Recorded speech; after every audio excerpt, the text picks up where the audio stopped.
한때 감리교회의 감독을 지냈던 템플이라고 하는 목사님이 영국에 있는 캠브리지 대학으로부터 설교 요청을 받은 일이 있었다고 합니다.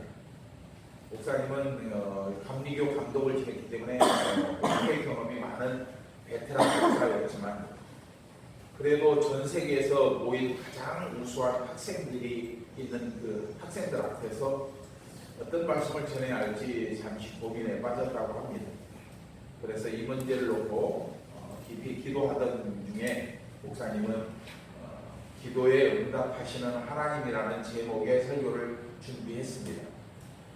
예배 당일이어서 강단에 오르신 목사님은 담담하게 차분히 하나님의 말씀을 전했습니다. 그런데 설교 도중에 설교를 듣고 있던 한 청년이 갑자기 일어나서 이런 질문을 던졌습니다. 목사님, 지금의 어느 시대인데 기도에 응답이 된다고 말씀을 하십니까? 기도는 응답되는 것이 아니라 단지 우연한 일일 뿐입니다. 어쩌다 그렇게 되는 겁니다. 그래서 시세 말로 우연의 일치라는 말도 있지 않습니까? 즉 기도는 응답되는 게 아니고 우연히 발생한 사건일 뿐입니다. 이렇게 청년이 예배 도중에 일어나서 말했습니다. 목사님이 무슨 말씀을 전했을지 짐작이 가죠. 하나님께 기도하면 하나님께서 우리의 삶을 지켜주시고 바른 길로 인도해 주시고 우리를 평안한 가운데로 거하게 하실 것이다 라는 아마 말씀을 하셨을 거예요. 청년의 갑작스러운 질문에 목사님은 잠시 당황을 했지만 이내 마음을 가라앉히고 청년을 향해서 차분한 어조로 다음과 같이 대답을 했습니다. 맞습니다. 당신의 말도 일리는 있습니다. 그런데 이상한 것은 기도를 하게 되면 그 우연한 일이 일어나고 기도를 하지 않으면 안 일어난다는 사실입니다. 그래서 우리는 기도를 해야 합니다. 기도의 응답이 우연이든 아니든 어쨌든 기도하면 우리는 응답을 받을 수 있는 것입니다. 이렇게 말하겠습니다. 여러분 그 후에 어떤 일이 벌어졌을까요? 그날 그 예배에 참석한 사람들은 그 템플 감독님의 설교를 들었기에 큰 은혜를 받아서 가슴에 풍성한 벅차오름을 안고 각자의 삶의 자리로 돌아갔다고 합니다. 저는 이 예화를 이번 한 주 내내 묵상하면서 우연과 필연이라는 개념은 그것을 바라보는 시각의 차이에 불과하다는 것을 깨닫게 되었습니다. 이 우연과 필연은 기독교 용어는 아닙니다. 불교 용어입니다. 즉 믿음이 없는 청년의 입장에서 보면은 모든 일은 우연히 일어나는 일의 반복일 뿐입니다. 하지만 우주 만물을 창조하시고 모든 것을 당신의 선하신 뜻대로 이끌어 가시는 하나님의 전능하심을 믿는 우리 그리스도인의 입장에서 보면 그 모든 일은 뭐예요? 하나님의 계획하심과 예배하심과 우리를 사랑하시는 결과라는 겁니다. 즉 그게 뭐예요? 필연이 된다는 것입니다. 그런데 우리는 그것을 필연이라고 하지 않고 이것을 따라합니다. 하나님의 섭리. 그 섭리라는 뜻은 뭐냐? 간섭이라는 뜻입니다. 우리의 삶에 일일이 간섭하셔서 우리로 하여금 아주 하나님의 은혜 가운데 갈 수 있도록 하나님의 손길이 우리에게 임하신다는 뜻이 바로 하나님의 섭리라는 겁니다. 그래서 세상 사람들은 자신에게 발생하는 모든 일을 이렇게 평가합니다. 좋은 일, 나쁜 일, 재수 있는 일, 재수 없는 일로 평가합니다. 그래서 그 사람들은 어떤 일이 잘 안 풀릴 때는 누구 탓? 조상 탓. 잘 풀릴 때는 내 노력의 결과. 심지어 어떤 사람들은 어디까지 하냐면 많이 합니다. 조상 묘를 잘못 써서 그런 일이 생겼다고 말합니다. 여러분 그런 일이 과연 가능하겠습니까? 절대로 가능하지 않습니다. 그러나 우리는 믿음을 가진 우리는 가장 먼저 이 모든 나에게 일어난 모든 일이 하나님께서 우리를 위해서 나를 위해서 예비하신 필연 즉 섭리임을 깨달아야 합니다. 그 일이 좋은 일이든 나쁜 일이든 그 속에는 반드시 하나님의 선하신 뜻이 담겨 있음을 인정하는 것이 그리스도인들이 취한 문제라는 것입니다. 마태복음 7장 11절에 기록된 예수님의 말씀은 이처럼 모든 것이 하나님의 섭리 안에 있음을 잘 보여줍니다. 함께 읽어보겠습니다. 시작. 너희가 악한 자라도 좋은 것으로 자식에게 줄 알거든 하물며 하늘에 계신 너희 아버지께서 구하는 자에게 좋은 것으로 주시지 않겠느냐. 아멘. 아멘. 여러분, 하나님께는 선과 악이 있을 수 있습니까? 없습니까? 선과 악의 구별이 없습니다. 모든 것이 선이고 또 모든 것이 하나님의 영광을 드러내는 도구일 뿐입니다. 아멘. 다만 그 하나님의 높고 넓고 그리고 깊은 경륜을 깨닫지 못하는 인간만이 모든 일을 선과 악으로 좋은 것과 나쁜 것으로 구분할 뿐입니다. 그러므로 여러분, 여러분의 삶에서 일어나는 모든 일을 가장 먼저 하나님의 경륜과 섭리라고 하는 안경으로 바라볼 수 있기를 주님의 이름으로 부탁드립니다. 우선 당장 그로 인해서 고통스럽고 또 우선 당장은 힘들어도 그렇게 우리가 하나님의 마음으로 하나님의 시각으로 하나님의 안경으로 그렇게 바라본다면 하나님은 끝내 좋은 것으로 우리를 만족하게 하실 것이고 우리의 영혼을 독수리같이 새롭게 하시는 하나님의 손길을 기대할 수 있다는 겁니다. 여러분의 삶과 신앙을 그리고 행복과 감사로 이끌어 가실 것을 믿으시기 바랍니다. 오늘 설교를 시작하면서 우연과 필연이라는 기독교 사상과 별 상관이 없는 단어를 소개한 이유가 있습니다. 바로 오늘 본문이 우연처럼 보이는 사건들이 계속 반복되면서 이스라엘의 새 시대를 열어가는 필연적인 사건으로 변화되었기 때문입니다. 제가 여러분들 한 주일 동안 먼저 읽어보고 여러분들 정리를 좀 해보시라고 했는데 8장을 보고 여러분들은 어떤 정리를 하셨습니까? 다음 주에는 아마 다음 주가 될지 그 다음 주가 될지 모르겠는데 사무엘상 9장과 10장을 같이 읽어보시기 바랍니다. 왜냐하면 9장과 10장을 함께 묶어서 전하는 것이 맞으니까 그래서 여러분들이 정리를 한번 해보시기 바랍니다. 오늘 본문을 간단하게 살펴보면 오늘 말씀 또한 그 본문을 중심으로 그 앞뒤에 우연처럼 보이는 수많은 사건들이 등장합니다. 첫 번째로 사무엘상을 시작하면서 어떤 일이 벌어졌어요? 엘리 가문에 몰락하는 과정이 소개됩니다. 거기에 겹쳐서 사무엘이 출생합니다. 그리고 그 사무엘 출생과 맞춰서 또 블레셋이 침략하게 됩니다. 그러나 우둔하고 믿음이 없는 지도자들로 인해서 언약궤를 빼앗기게 됩니다. 그러나 하나님은 그 언약궤를 빼앗긴 것을 우연이 아닌 필연으로 바꾸셔서 즉 하나님의 섭리로 바꾸셔서 그걸 통해서 교만한 블레셋과 믿음이 없는 이스라엘을 심판하셨습니다. 그리고 그로 인해서 사무엘은 이스라엘 백성들을 다 모으게 하시고 사무엘상 7장에서 무슨 운동이 벌어졌죠? 미스바 회개 사건이 벌어집니다. 그리고 그 일을 통해서 하나님께서 진노를 거두시고 이스라엘에게 은혜를 베풀어 주셨습니다. 그리고 평화기가 왔지만 다시 사무엘의 아들이 타락하고 또 그로 인해서 이스라엘로 하여금 인간 왕을 요구하게 만드는 빌미가 되어버렸습니다. 여러분, 한 시대가 끝나고 새로운 시대가 열리기 위해서는 방금 소개해드렸던 것처럼 이처럼 수많은 필연과 우연의 사건들이 겹쳐서 발생합니다. 그러나 여러분, 그 모든 상황이 진정되고 그 당시를 멀찍이서 객관자의 입장으로 객관적으로 바라볼 때가 되면은 결국 그 모든 일은 우연이 아닌 필연이었다는 것을 우리는 깨닫게 됩니다. 우리 살아오면서 그런 일들 많이 겪어봤지 않습니까? 그래, 그런 일이 이 일을 위해서 있었던 거야 라고 생각하는 일들이 참 많았다는 거죠. 즉 사사기에서부터 오늘 본문에 이르기까지 인간이 저지른 모든 하나님을 안 불신하는 행위는 결국 오늘 본문의 사건을 있게 만든 원인이 되었다는 거예요. 그 결과 이스라엘은 더 이상 하나님의 통치를 거부하고 인간 왕으로 하여금 자신들을 다스리도록 만드는 왕정 국가를 세우게 됩니다. 즉 인간의 타락의 역사가 결국 오늘 9장에서 시작된 인간 왕을 세우게 하는 계기들이 되었다는 거예요.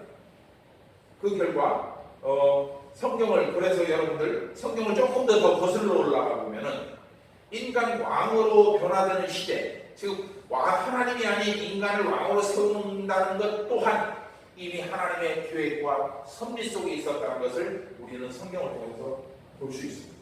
어디에 있냐? 신명기서 17장 14절 이하에 있습니다. 14절만 함께 읽어봅니다. 시작. 네가 내 하나님 여호와께서 네게 주시는 땅에 이르러 그 땅을 차지하고 거주할 때 만일 우리도 우리 주위의 모든 민족들 같이 우리에게 왕을 세워야겠다는 생각이 나거든. 이렇게 그 이후에 여러분들 신명기서 17장을 한번 집에 와서 쭉 읽어보십시오. 그러면은 너는 이렇게 해라. 반드시 하나님이 택하신 자를 왕으로 세우고 타국이 아닌 이스라엘 민족 중에서 왕을 세워라, 이런 명령을 하나님께서 모세에게 내리십니다. 그리고 오랜 시간이 흘러서 인간 왕을 세울 때가 되었고, 바로 이 과정에서 가장 중요한 역할을 한 사람이 누구였냐면 바로 오늘 본문에 나타난 사무엘 선지자입니다. 하지만 여러분, 오늘 본문을 보면은 사무엘은 백성들의 요구를 들어줄 마음이 없었어요. 6절에 보면은 기뻐하지 아니하여 여호와께 기도하며 이렇게 기록이 되었는데, 이 말을 우리식으로 표현하면 마음이 언짢아서 하나님 앞에 고자질하며 이런 뜻이 되는 거예요. 쟤들이 하나님을 안 섬기고 인간을 왕으로 섬기겠대요. 하나님 쟤들 어떻게 좀 해주세요. 이런 뜻이 담겨 있었다고. 그러나 여러분, 하나님은 뭐라고 말씀하셨어요? 사무엘에게 그들의 요구를, 그 백성들의 요구를 들어주라고 명령하셨습니다. 이유가 무엇일까요? 인간 왕을 세우면 어떤 결과가, 어떤 현상이 벌어질까를 뻔히, 불보듯 뻔히 알 텐데 왜 그들의 명령에, 그들의 요구에 들어주라고 사무엘에게 명하셨냐는 거예요. 그래서 오늘 본문을 다시 한번 제가 살펴봤어요. 그러고 나서 제가 이해하기 어려운 두 가지 부분이 있다는 것을 발견하게 됐습니다. 그게 뭐냐면은, 첫 번째는 1절에 사무엘이 늙었다라는 표현이 좀 어색해요. 두 번째 7절을 보면 하나님은 왜 장로들의 합당치 않은 요구를, 신앙적이지 않은 요구를 들어주셨는가? 여러분, 이스라엘이 인간 왕을 세우겠다는 것은 더 이상 하나님을 왕으로 모시지 않겠다라는 의미의 간접적인 표현입니다. 이제 당신과는 거리가 끝났어. 우리는 다른 나라들처럼 인간을 왕으로 세우고 그를 섬기고 받들고 그의 명령에 순종할 거야, 이런 의도가 담겨 있다. 그런데 하나님은 그들의 요구를 들어주신 것입니다. 그 이유를 설명하는 첫 번째 열쇠가 있는데, 그게 바로 1절에 사무엘이 늙었다는 표현입니다. 여러분, 그렇다면 사무엘이 늙었다는 것은 무엇을 의미하나요? 사사시대 400년의 암흑기를 지나서 사무엘이 마지막 사사가 된 후에 이스라엘은 정치적인 안정과 영적인 부흥기를 맞이하였습니다. 사무엘상 7장에 그 내용이 기록되어 있는데, 그것을 만들게 된 계기가 바로 미스바 회개운동이었어요. 굉장히 중요합니다. 회개가 바로 하나님의 은혜를 입는 관문이라는 것을 우리는 이 7장을 통해서 알 수 있습니다. 그 미스바 사건을 통해 이스라엘은 예배와 말씀이 회복되었고, 그 예배와 말씀을 통해서 하나님의 은혜와 축복이 임함으로 말미암아 그 나라가 부흥하고, 그로 인해서 이방 나라들이 이스라엘을 넘나볼 수 없는 그런 평화의 시기를 누리게 됩니다. 그리고 시간이 흘러서 사무엘이 늙어서 지도자로서의 영향력이 약해지게 되자 이 사무엘은 두 아들을 이스라엘의 사사로 세웁니다. 그러나 두 아들은 이스라엘을 바르게 다스리지 못했어요. 뇌물을 받고 판결을 잘못되게 했어요. 그래서 그들의 행위는 이스라엘에 안 좋은 변화를 가져오는 직접적인 계기가 됩니다. 그런데 오늘 본문을 읽던 중 1절에 기록된 사무엘이 늙었다는 그 표현이 좀 이상하다는 생각이 들었어요. 왜 이 표현이 갑자기 등장했냐는 거예요. 그래서 주석이나 여러 자료를 살펴봤더니 놀랍게도 여러분, 그 당시 이 8장이 기록된 그 당시 사무엘의 나이가 50대 초반에 불과했다는 거예요. 이건 실제로 맞는 얘기입니다. 늙었다고 하기에는 너무나 이상하잖아요. 왜냐하면 그 당시에 인간의 평균 수명이 지금보다 더 높았어요. 한 예를 두 가지만 들어드리면, 이보다 조금 전에 여호수아와 갈렙에서 갈렙, 이스라엘 정복을 할 때 가나안 정복까지 갈렙은 몇 살에? 여호수아 14장을 보면 85세에 헤브론을 정복하기 위한 전쟁을 했어요. 그보다 더 먼저 모세는 몇 살까지 하나님의 일을 했어요? 120살까지 했어요. 즉 오늘 본문에서 사무엘이 늙었다는 표현은 좀 이상하다. 그래서 생각을 해봤는데, 그 속에는 사무엘로 대표되는 옛 시대가 저물어가고 이제 새로운 시대가 열리고 있다는 것을 상징하는 단어라는 것을 저는 짐작할 수 있었어요. 단지 사무엘이 늙었다고 하기는 50대 초반의 중년인데 저보다 더 어리잖아요. 그런데 그 사람을 늙었다고 말할 수는 없다는 거죠. 그리고 이와 비슷한 표현이 또 요한복음 3장에 등장합니다. 요한복음 3장 참 제가 좋아하는 말씀인데, 니고데모라고 하는 유대 관원, 산헤드린 공회 국회의원이에요. 그 사람이 밤에 예수님을 찾아갑니다. 근데 왜 하필이면 이 니고데모가 밤에 예수님을 찾아갔냐, 그리고 예수님의 가르침을 받냐예요. 그것을 그냥 단순히 물리적인 현상으로 밤에 갔다라고 하는 것만 보기에는 좀 이상해요. 그 속에는 여러 가지 의미가 있는데, 그 당시의 시대적인 상황이 밤이었다는 거예요. 영적으로 어두운 시대였다는 것이고, 또 두 번째로 니고데모 자신이 아직도 믿음이 그렇게 연약한 상태였다는 걸 상징하는 단어가 밤이라는 거예요. 이처럼 오늘 본문 1절에서도 사무엘이 늙었다는 건 50대 초반으로서는 적용이 불가능한데, 그 늙었다는 표현 속에는 바로 이 시대가 지금 그 늙은 시대가 되었다는 거예요. 이제 바꿀 시대가 되었다는 거예요. 그것을 보여주고 있다는 거죠. 이 사실을 증명이라고 하듯 사무엘상 8장은 실제로 이스라엘 땅에 어두운 그림자가 두려워지는 그런 폭풍전야와 같은 상황을 연출하고 있습니다. 그래서 사무엘상 8장을 간단히 요약하면 이렇게 됩니다. 블레셋의 위협이 다시 증가했어요. 한동안 평화기가 있다가 이제 블레셋이 국력을 키워서, 세력을 키워서 다시 위협을 하고 있어요. 그런데 사무엘은 전투를 수행할 능력이 없어요. 사무엘을 계승할 지도자는 또 없고, 지도자로 세워준 부하들은 타락했어요. 반면에 주변 나라들은 강력한 왕정제도를 도입해서 중앙 집권식 정치 구조를 갖췄어요.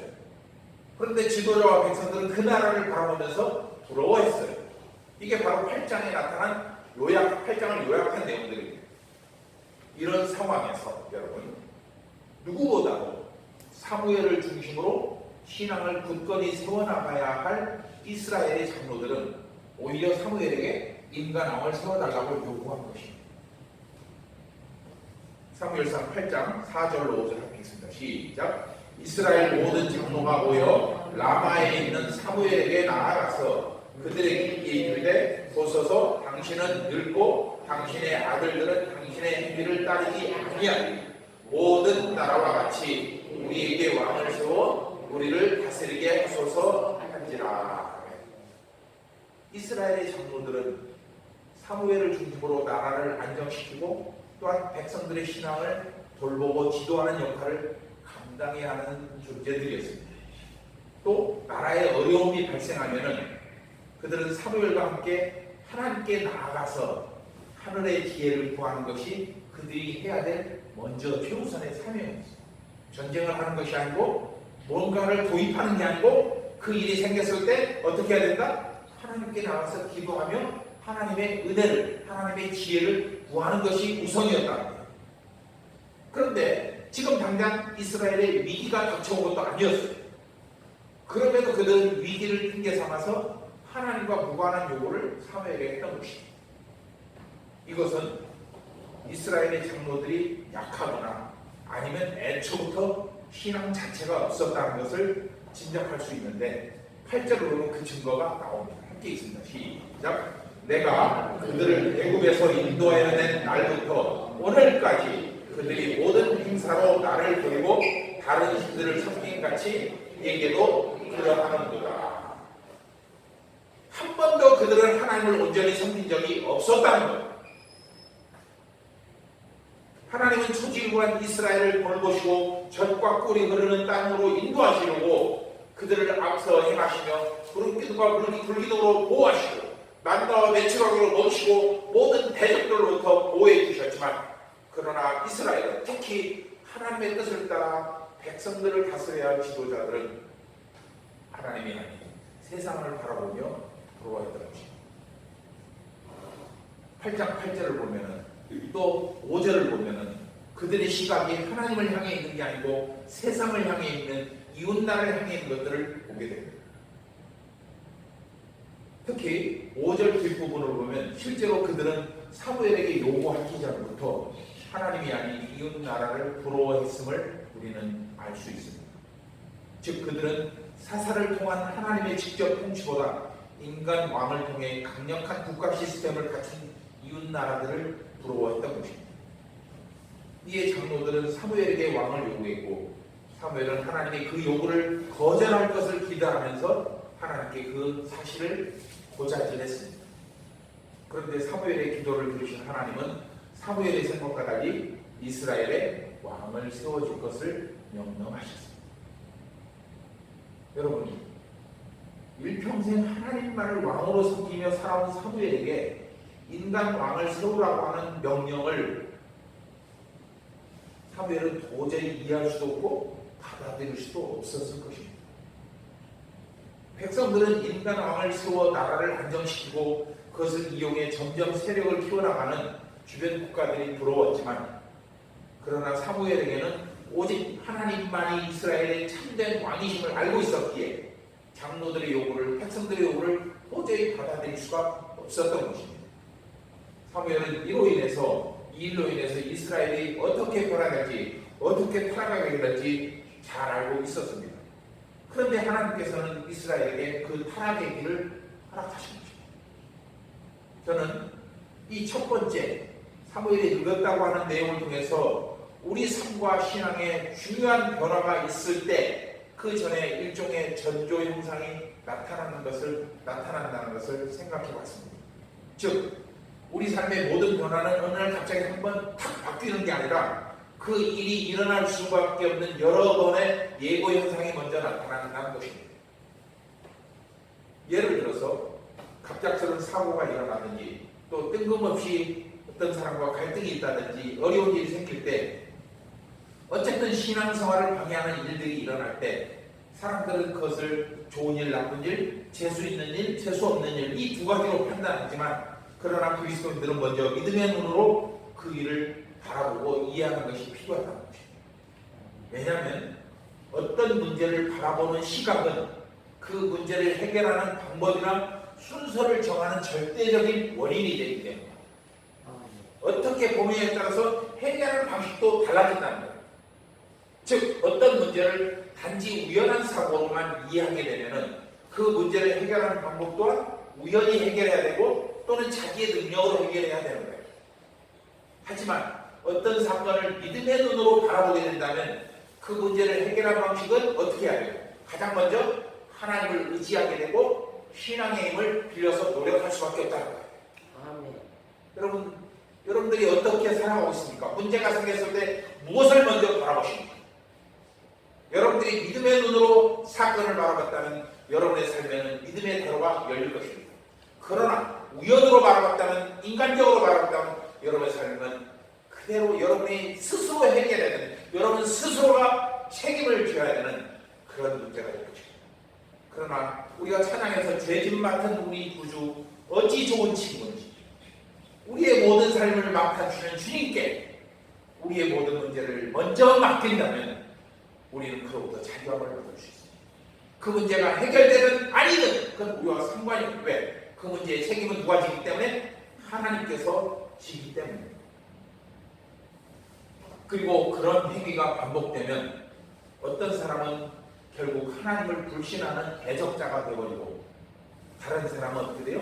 더 깊고 성숙한 신앙으로 나아가서 그 모든 삶을 통해서 하나님을 영화롭게 하고 또한 교회와 세상을 아름답게 가꾸어가는 성숙한 그리스도인으로 살아갈 수가 있는 것입니다. 그러므로 여러분, 이 세상에 우연이 있어요, 없어요? 없습니다. 우연이라고 생각하는 불신앙과 인간 중심주의만 있을 뿐입니다. 그러나 모든 것을 하나님의 섭리로 인정하고 또 하나님의 선하시는 뜻을 구하는 사람은 그 삶이 하나님의 은혜 가운데 거하고 또 그 삶을 통해서 아름다운 열매가 맺히게 될 것입니다. 그렇다면 여러분, 두 번째로 하나님은 왜 이스라엘 장로들의 합당치 않은 요구를 들어주냐는 거예요. 바로 이 부분이 오늘 설교의 핵심입니다. 이 문제를 정확히 좀 더 이해하기 위해서는 성경에서 이와 비슷한 사건이 있는지 없는지부터 살펴보는 게 필요합니다. 왜냐하면 어떤 일이 계속해 비슷한 일이 반복해서 일어난다면 그건 우연이 아니고 필연이 되기 때문이에요. 그래서 성경에서 오늘 사건과 같은 게 이것만 딱 있다면 이건 우연일 수도 있어요. 그렇잖아요. 그런데 성경을 쭉 살펴보면서 그것을 판단해야 되는데, 성경을 보면 오늘 본문처럼 이해하기 어려운 갑작스러운 사건들이 참 많이 벌어집니다. 그 중에 대표적인 사건이 에덴 동산의 선악과 사건. 또 누가복음의 17장에 돌아온 탕자의 이야기입니다.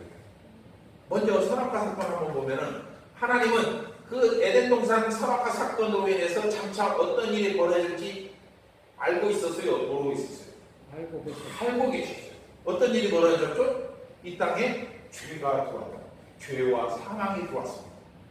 그럼에도 하나님은 아담을 막지 않으셨어요. 여러분, 하나님은 왜 아담이 불순종할 것을 알면서 그로 인해 죄와 사망이 들어온 걸 알면서도 왜 그 사건을 막지 않으셨을까요? 이걸 좀 더 범위를 넓혀서 우리에게 적용을 해보면 우리가 죄를 지을 때, 우리가 하나님이 기뻐하지 않는 일을 할 때 하나님은 왜 우리의 종아리를 때려서라도 우리를 막지 않으셨냐는 거예요. 이리 가라고 좋은 길로만 우리를 이끌어가지 않으셨냐는 거예요. 여러분, 이 문제를 어떻게 이해하느냐에 따라서 여러분이 성숙한 신앙으로 나아갈 수도 있고 반대로 신앙을 잃고 하나님을 떠날 수도 있습니다. 이 문제를 자세하게 설명하는 사건이 바로 누가복음 19장에 기록된 돌아온 탕자의 비유입니다. 간단히 설명하면 둘째 아들은 어느 날 아버지에게 유산을 물려달라고 요구를 했어요. 근데 아버지는 아무 말 없이 유산을 나눠주셨어요. 그 유산을 갖고 집을 나가서 세상 속에서 화랑방탕하다 둘째 아들은 모든 유산을 탕진해버립니다. 그리고 먹고 살 길이 없어서 돼지 시험나무 열매를 먹다가 돼지나 먹는 그것도 없어서 굶어 죽기 직전에 있었어요. 그때서야 아버지께로 돌아가면 살 수 있다는 것을 깨닫게 됐어요. 그리고 나서 집에 들어가서 아버지에게 아버지, 저는 더 이상 당신의 아들이 아닙니다. 이제부터는 저를 아버지 집에 있는 일꾼의 한 명으로 봐주십시오. 여러분, 둘째 아들은 자신이 가진 것을 모두 다 잃어버린 후에야 비로소 깨달았습니다. 뭐예요? 내가 살 수 있는 길은 어디에서? 오직 아버지 품뿐이라는 것을 깨달아요. 그다음 여러분, 아까도 말한 것처럼 아버지는 둘째 아들이 세상에 나가기 전에 거기 나가서 사랑방탕할 것을 알면서도 왜 막지 않았을까요? 왜 선뜻 유산을 나눠줬냐는 거예요. 재산을 잃기 전에, 건강을 잃기 전에, 명예를 잃기 전에 그 아들의 타락을 멈추겠다면 더 좋지 않았냐는 거예요. 이건 우리가 넉넉히 생각할 수 있는 거예요. 바로 이 부분에 오늘 본문과 연결된 하나님의 깊은 사랑이 담겨 있습니다. 여러분, 아버지는 그 둘째 아들을 힘으로 강요할 마음이 없었습니다. 또 가장의 권위를 이용해서 아들을 막으려고 하지도 않으셨습니다. 아버지는 오직 한 가지, 아들 스스로가 자신의 연약함과 부족함과 어리석음을 깨닫고 아버지께 돌아와 고개를 숙일 때까지 기다려주기만 하셨습니다. 그때가 언제인지는 알 수 없지만 그럼에도 아버지는 자나깨나 아들을 기다리셨습니다. 왜죠? 그가 반드시 돌아올 것을 알고 계셨기 때문에. 아들이 떠난 후에 아버지는 어땠습니까? 한순간도 편히 주무신 적이 없었고 날마다 동구박을 바라보면서 아들이 무사하기만을 간절히 기도했을 것입니다. 그리고 아버지의 소망대로 아들은 돌아왔고 아버지께 진심으로 용서를 구함으로써 아들은 잃어버렸던 모든 것들을 되찾는 회복을 누리게 됩니다. 모든 것을 잃어버린 후에야 아들은 비로소 아버지의 사랑과 자신이 머물 곳이 어딘지를 깨닫게 되었던 것입니다. 누가복음 19장에서 말하는 그 아버지는 다름 아닌 우리 하나님 아버지십니다. 이와 마찬가지로 오늘 본문에서 왕을 달라고 하는 이스라엘의 요구를 하나님이 거절하지 않은 것 또한 아버지를 떠난 둘째 아들처럼 언젠가는 그들이 제자리로 돌아올 것을 아셨기 때문입니다. 하나님의 사랑이 얼마나 소중한지는 그 사랑을 잃어버린 후에야 깨닫게 되기 때문입니다. 여러분, 이처럼 하나님은 지금도 오랜 참으심으로 우리를 기다려주고 계신다는 사실을 기억하시기 바랍니다. 우리가 상상조차 할 수 없고 말로 표현할 수 없는 그 놀라운 자비하심과 인내하심으로 하나님은 우리를 기다리고 계십니다. 그 하나님의 기다림은 단지 우리뿐만이 아닙니다.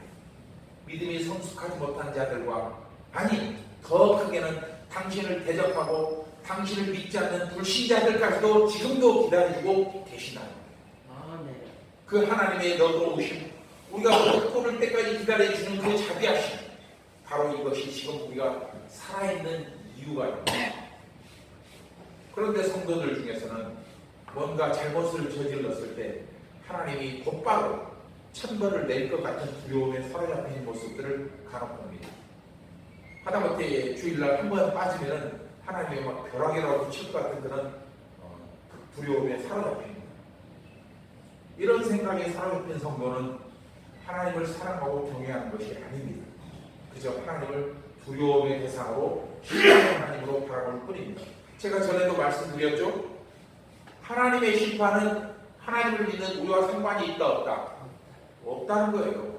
그 심판은 하나님을 믿지 않는 자들, 하나님을 대적하고 말세에 멸망할 수밖에 없는 자들에게 적용되는 하나님의 판결이에요.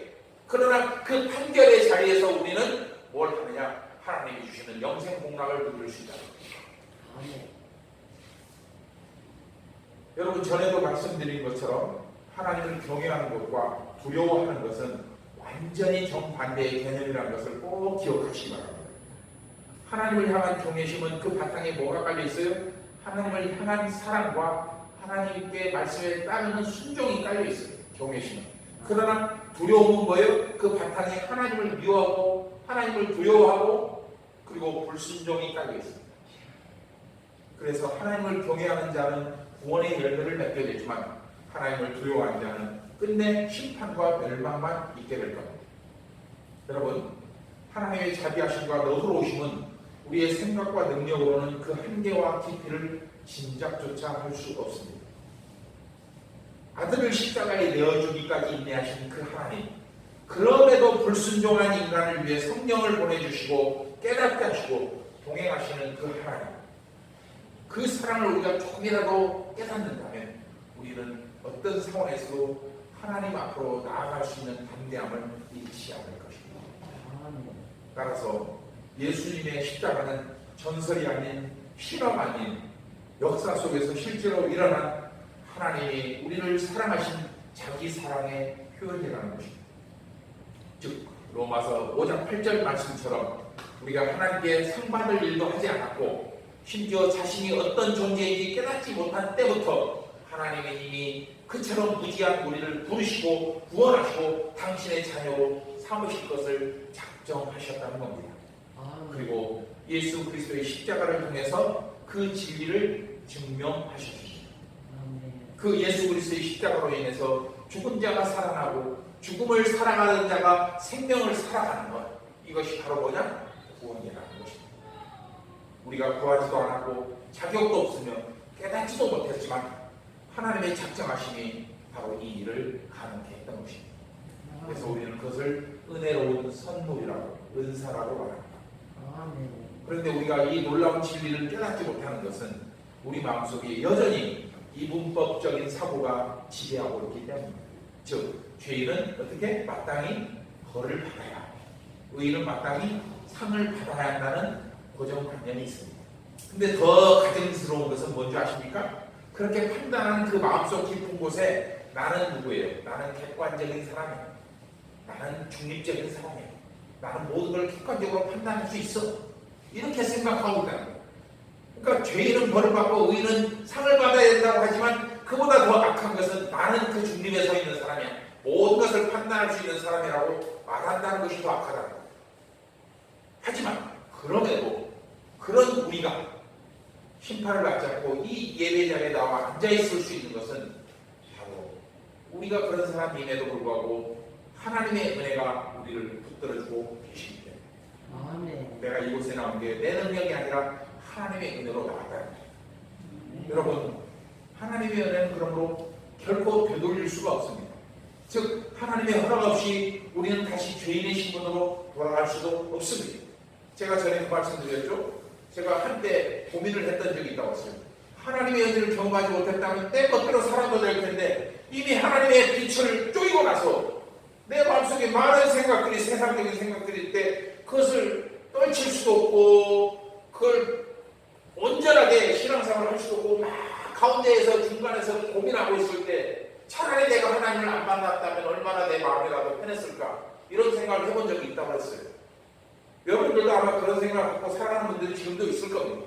저도 지금도 그런 생각들이 있기는 있지만은, 여러분, 바로 그 부분,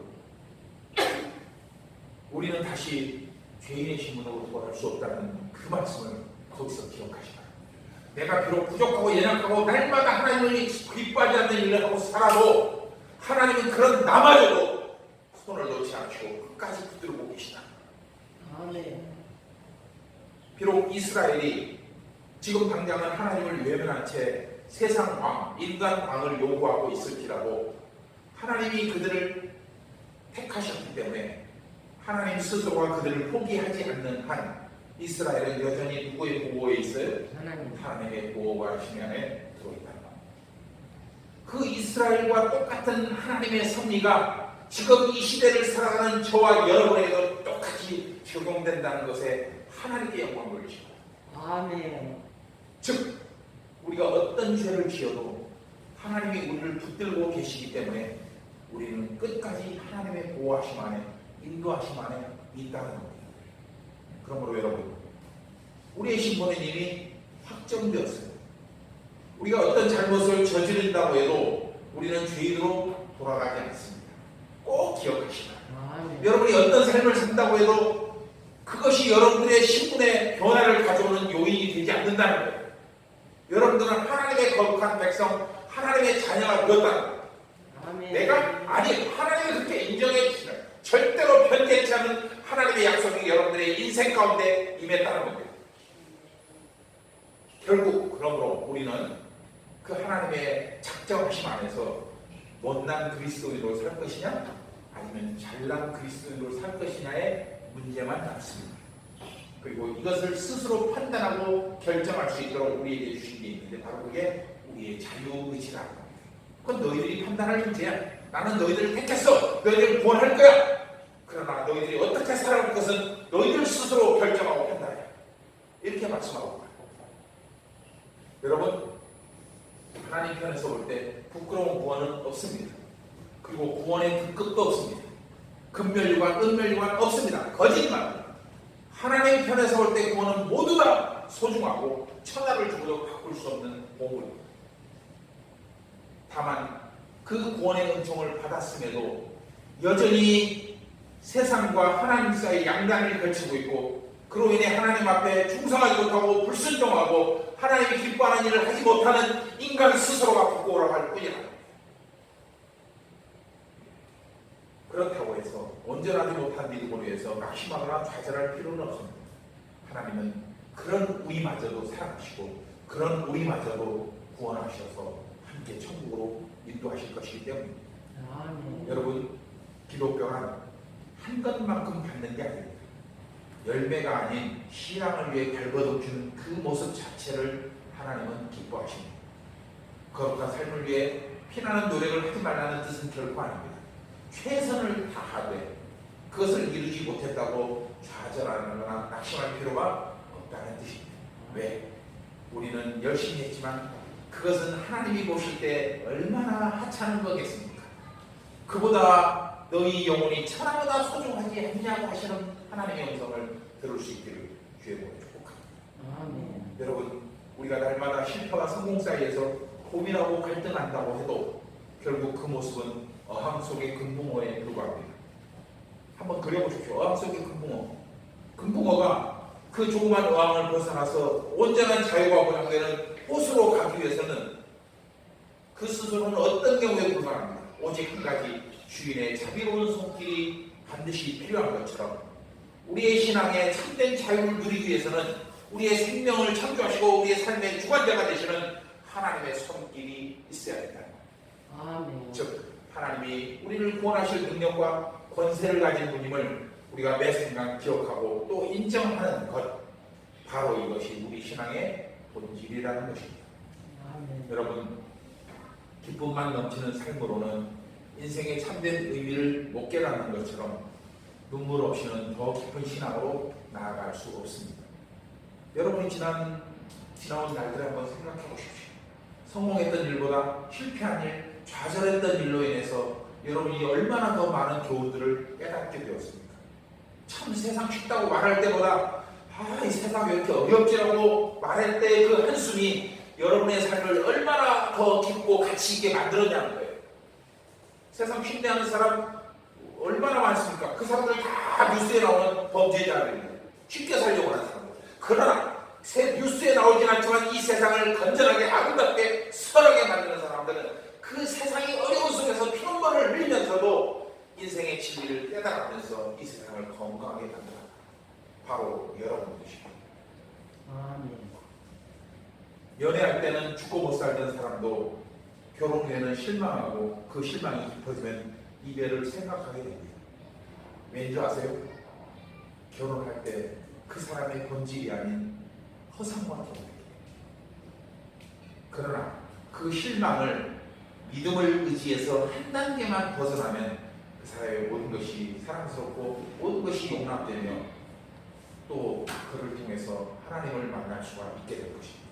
물론 쉽지는 않습니다. 왜냐하면 우리 마음의 감정이 믿음보다 앞서서 도출되기 때문입니다.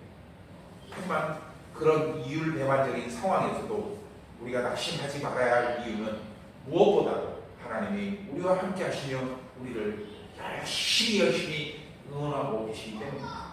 걱정하지 마. 내가 같이 있을 거야. 계속 같이 있을 거야. 너를 딱 붙잡고 있으니까 불안해하지도 마. 지금 당장은 안 돼도 그래도 다시 한번 해보자. 여기까지가 너희가 할 수 있는 한계인 건 내가 알겠지만 힘을 내서 한 걸음만 더 뛰어보자.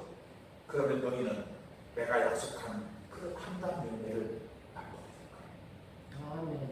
하나님이 우리에게 이렇게 응원하고 계시다. 선지 알겠어?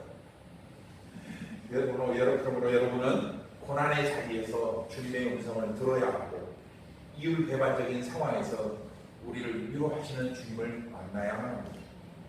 따라서 모든 것이 하나님의 허락된 범위 안에 있다는 평범한 진리를, 즉 하나님의 섭리를 깨닫는다면 우리는 어떤 것도 두려워할 필요가 없습니다. 항상 이겨야 된다는 강박관념도 가질 필요가 없습니다. 왜냐하면 그것의 출발점은 욕심이기 때문입니다. 오직 모든 일에 기도 기뻐할 수 있고 모든 일에 감사할 수 있습니다. 여러분의 현재는 여러분이 기대하고 얻기 위해 노력하는 그 모든 것보다 훨씬 더 크고 놀라운 일을 이루게 나가는 과정이라는 것입니다. 하나님은 그 모든 것을 이루기 위해서 지금의 여러분을 존재케 하십니다. 여러분의 기쁨도, 여러분의 슬픔도, 여러분의 고난도, 여러분의 모든 역경도 존재케 하십니다. 구원의 완성, 하나님의 나라, 영원한 천국, 더 이상 세상의 어떤 기준도 영향을 끼치지 못하는 하나님의 온전한 통치가 실현되는 그 나라, 그 나라를 위해서 여러분의 현재 삶을 존재케 하시다. 아멘. 그러므로 우리는 하나님의 그 일하심을 두려움과 떨림으로 인정하며 또 받아들여야 합니다. 빌립보서 2장 12절 읽겠습니다. 시작. 그러므로 나의 사랑하는 자라, 지금 나 없을 때에도 항상 복종하여 두려움과 떨림으로 너희 구원을 이루라. 그럴 때 여러분은 어떤 상황에서도 그리스도인으로서의 당당함을 잃지 않을 수 있고 어떤 고난 속에서도 기쁘고 감사할 수 있으며 세상이 결코 감당할 수 없는, 아니 세상이 우리를 보면서 두 손 두 발 다 들고 항복하고야만은 하나님의 사람으로 설 수 있을 것입니다. 정리하면 여러분, 이 세상에 우연이 있다 없다? 없습니다. 아니 세상이 우리의 성공도 우리의 실패도 우리의 기쁨과 슬픔도 우리가 알지 못하는 더 크고 영화로운 그날을 위해서 이끌어 가시는 하나님의 은혜로우신 주권과 섭리 안에서는 오직 필요만 있을 뿐입니다. 이번 한 주도 실패와 좌절로 인해서 여러분의 믿음이 무너지지 않고 오히려 그럴수록 더욱 굳건히 하나님을 붙들며 또 하나님의 자비하심과 인자하심을 확신하며 믿음으로 여러분의 삶을 살아내고야만 하는 신실하고 성숙한 그리스도인들이 다 되시기를 주의 이름으로 축복합니다. 아멘. 기도하겠습니다. 오늘 또 우리를 부르셔서 말씀을 통하여 하나님의 깊고 넓은 경륜을 깨닫게 하심을 감사드립니다. 수천 년 전 이스라엘에서 일어난 사건이 지금 우리에게 여전히 생명의 말씀이 되는 것은 그때 그 하나님이 그리고 그때 역사하셨던 하나님이 지금 우리의 하나님이시고 또한 지금도 여전히 우리를 위해서 일하시는 하나님이심을 믿기 때문입니다.